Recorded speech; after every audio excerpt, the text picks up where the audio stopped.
susweldohan kita. O maglinis-linis ka doon sa kasama nila nanay. Ganun lang. Wala namang masyadong gawa doon. Maglaba-laba konti. Doon ko nung kanina sa Manila. Doon yan siya. Maglinis-linis siya ba? Diba? Kasi sila doon sa kabilang bahay sana.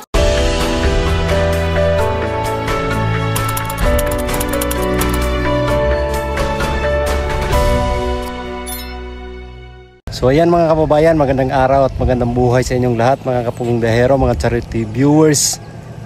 So alam kong pamilyar sa inyo tong lugar na to mga kababayan. Ayan, nakikita nyo mga kabundukan, oh. Tapos mga poste ng solar. Ayan, pamilyar ito sa inyo po. At matagal-tagal kaming hindi nakabalik dito. So, sa mga hindi nakakaalam, ang lugar na to po ay ang lugar ni Nanay Lorna. Ayan, yes po, nandito kami ngayon sa lugar ni Nanay Lorna. Yan yung mga tanawin natin na makita. So dito naman banda, ayan, yung bahay ni Nanay Lorna po ay nandoon. So sa may puno na yun mga kababayan, doon ang bahay ni Nanay Lorna. Mamaya puntahan natin. At si Nanay Lorna ay wala pa dito, nandun sa Uma, kaya pinakuha namin mga kababayan kasi gusto makausap ni Sir Paul. So habang nandito tayo ay pakita natin yung lugar ni Nanay Lorna mga kababayan. Pagbisita namin dito sa kanila, ayan, alam kong namimiss na kami ni Nanay Lorna po. Kasi matagal-tagal na kami hindi nakapagpasyal dito o nakabisita sa kanila. Sa ganon, para makita nyo rin mga kababayan, para kayong nandito kasama namin. So i-share natin yung lugar ni Nanay Lorna. Kaya tara, let's go. So ayan, ito yung makikita natin sa Sitio Lukadang. Ayan po yung mga bundok dyan mga bayan, ang ganda. Tapos dito rin po, ayan, may mansion ba doon, oh? Ayan, ang ganda ng lugar. Pero yung Kinamaylin po ay nandoon, ayun, yung may parakata na yun mga kababayan. Sumin natin konti. Doon yung Kinamaylin. Ayan, yung may mga puno dito sa taas, yung Kinamaylin. So nung nakaraang taon nung unang panahon pa mga kababayan, wala pang daanan dito. So punta sila doon maglalakad o magmumotor, pero iikot dito sa may bandang Pakibato. Yan, papunta roon. So ngayon may daanan na, talagang dyan na sila dadaan mga kababayan. So malapit na lang pagpunta roon. Ang ganda rin ng lugar ni Nanay Lorna mga kababayan, simentado na dito. Tapos paggabi is maliwanag kasi may mga solar, oh. Yan, may mga solar, street lights. So dito tayo, puntahan natin yung bahay ni Nanay Lorna. Wala pa po si Nanay Lorna dito mga kababayan. May napabahayan po si Sir Paul dito, 3. Si Nanay Yogan, si Nanay Lorna, saka si Jamaica. Ayan. So dito bisitahin natin yung bahay ni Nanay Lorna. Silipin natin kung kung ayos pa ba yung kanilang bahay. Ayan, anak po ni Nanay Lorna mga kababayan.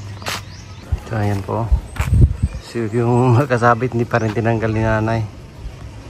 Yan, magdadalawang taon na po itong bahay ni Nanay Lorna. 2 years na po ito, or magti 3 years na po.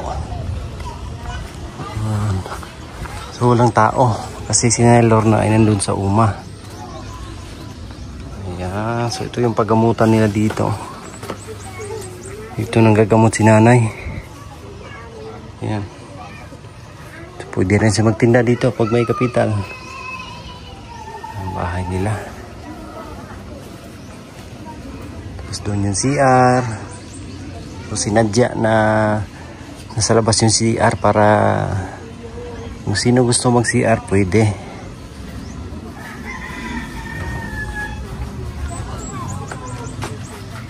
So yung gilid. Yan. Oh.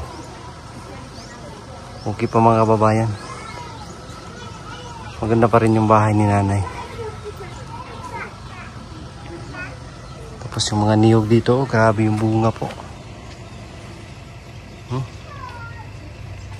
Grabe yung bunga, tapos ito rin isa oh. Ang daming bunga. Kahit mataas na.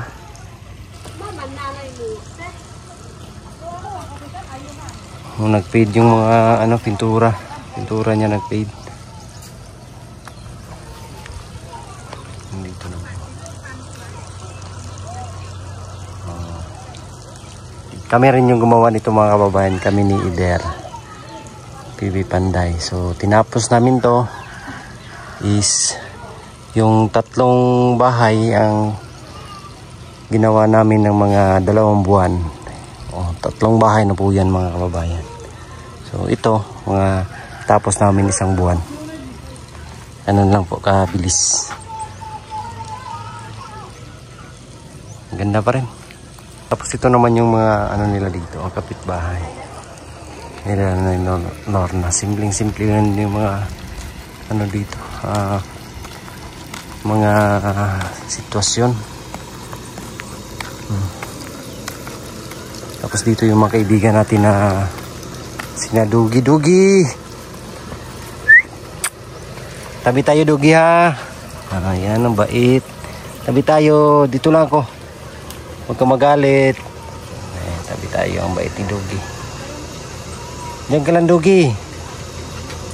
Diyan lang, very good. Isa pa oh. Hi Dugi. Hi. Naulaw si Dugi. Huwag kang mangagat Dugi ha. May magkabundukan mga babayan oh. Ang ganda po. Ang ganda ng view. Ayan, nandito na si Nanay Lorna mga babayan. So na siya Sir Paul sa loob. Pag ngayong taon, nag-aanap lang ng slot na mahanapan siya dun para sa special pag-aaral niya. Kaya lang, syempre po, kaya hindi agad ganun yun. Last year, hindi agad siya nahanapan ng ganun dahil dito po sa atin, dito po sa Pilipinas, ilan lang yung may ganun. Punuan pa. So, hinahanapan po siya ng slot. Hindi naman po siya pwedeng ipasok dun sa mga ibang... Kaya raw, lubo ni. Bubo ka na. Hindi kaya bubo ka riyan. Bubo ka riyan. Bubo ka riyan. Sabi sa'yo. Sabi sa'yo bubo ka. Bubo raw ako. Bubo ka riyan. Inuni mo ni Karon. Ugma na ni usaha. May buti magdala ko ng gamot. Patunawa sa anak.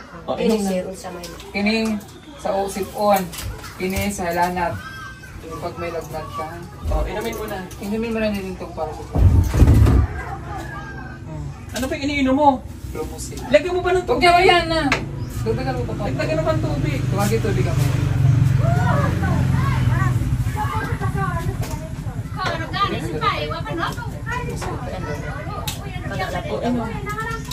Meron mo kasi.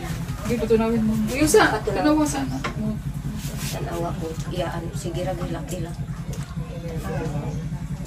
Diri po sa ako, luwi po ako po sa balay. Tatambal sa'yo? Ako iyaan. Tatambal ka lang, may sakit ka. Di mahawaan mo pa yan sila. Nagagamot ka, tapos gagamutin mo sila. Sakit ka. Naman kay ubo, matakday mo na sila. Sige ra po, sige ko manambar, sige ko ubo. So ayos pa yung bahay nito. Ayos pa yung bahay. Lunch. Inom ka unya, alas Doon sila sa loob. Tayo. Ganda talaga ng mga tanawin dito po.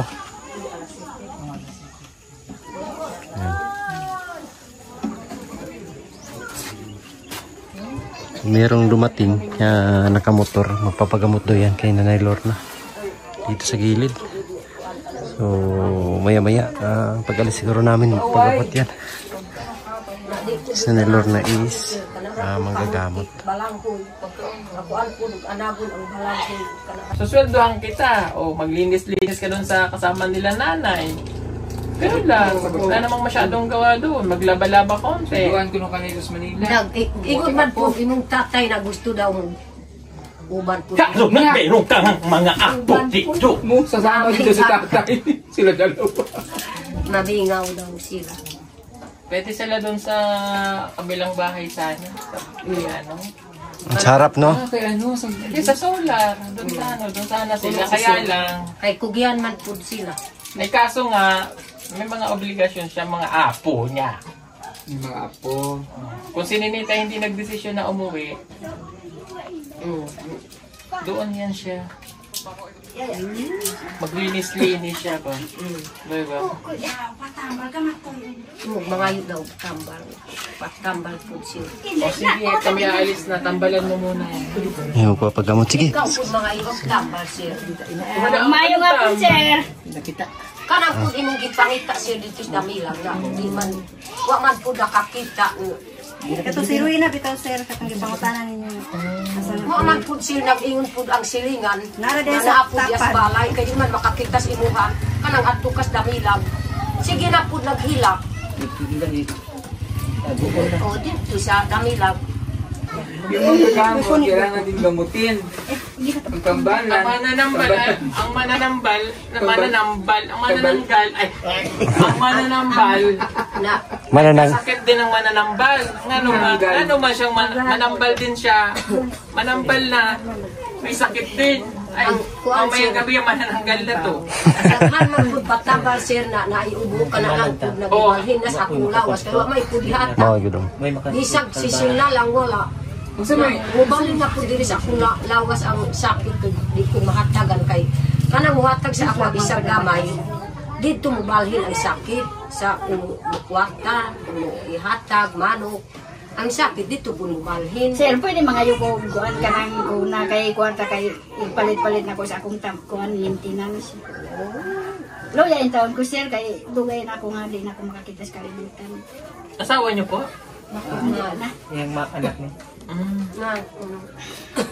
Sige po. Sandali lang po kukunin ko doon Kadawa sa sir, sasakyan. nilak na po sir. Gamutin mo siya pero mag-face mask ka ha. Na yung face mask niya? Wala. Asa sir. Ikaw, ihilutin mo yata si nanay eh. Na, O, ihilutin Pwede mo. man pahilot ko, pero kung nay tambal akong tumalon ka ng baliton dito sa ang kuhan, mahal yun, tag 40 ang isa. Ano bang maintenance niyo po? Dito sa kuhan panabo, Opo. kanang paniawan, herbal capsule. Ang mahal ko siya. Ang kanya, yung herbal. supplement Yan. lang. Mamang ka nag-anhi ko diri kay di man ka makatultol ko maadto mo dito sa dami kay di man ko makakita sa imo ha kanang maadto mo dito dito lang ko sa balay sulod naghigda nagkaon ko gamot kay nag-ingon akong kauban namay mo agi diri biyahero pagita sa imo ha di man wa man nakahibaw sa akong pangalan nga si Ruina sa Langoy. Sa Langoy? Oo. ruin na sa langgoy. Tiyahin ni Nanay Lorna. Yan. Dahil ba ito? Ilanod na tuig dahil yung 33. 33 ng Ano kasi yung napabayaan yung ano niya kataran? Yun ibat ang problema. yung ibat ka isin. Si init ko. Yung ibat ka no yaro. Magpalipong ba? Yung ibat ka. Ay, gigda ayo, gigda. Sandig lang, sandig. Malipong ba? Sandig lang kay Lusod ang higda kay kasi gas. Ang dugo, mukuhan sa... Hilo siguro si nanay. Mahilo sa Ano, sandig lang. Sandig lang. Sir, maloy ka mo sa ako, sir. Kaya dugay na ako, sir. Di na ako makita. Pito na akong anak na ko. Ngawa ko nakakita sa iyang law. Luya in taon ko. Salamat pa, salamat pa. Anong ginagamot? Anong gagamot mo sa kanya? Kasi Herbal. tambalin mo. May ano po ba? Ay, meron pala. 30 ka tuig na. Pinupod ang Di naman ko makakita.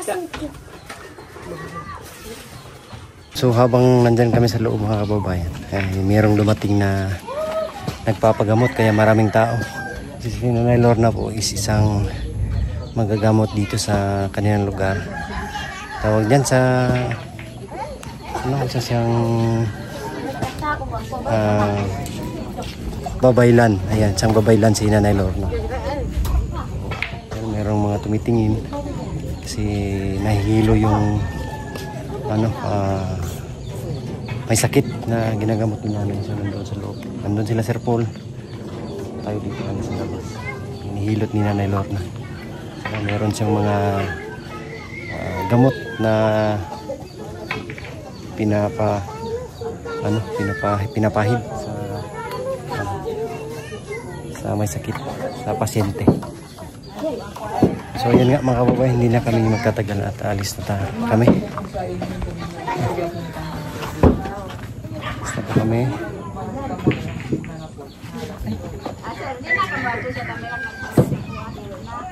Ay, ito gamot sa ubo kay Nanay Lorna. Oo, ayan. Ito gamot sa ubo kay Nanay Lorna. Meron pala akong gamot sa ubo dyan. Nay, muha niyo. Tambal sa ubo. Sa kakutsara. Inumin, ha? Nay, bye-bye. Ito sa me. Bye. I love you. Bye-bye. Pa, I love you ka pa na yan. Basta si nanay. Bye-bye. Bye.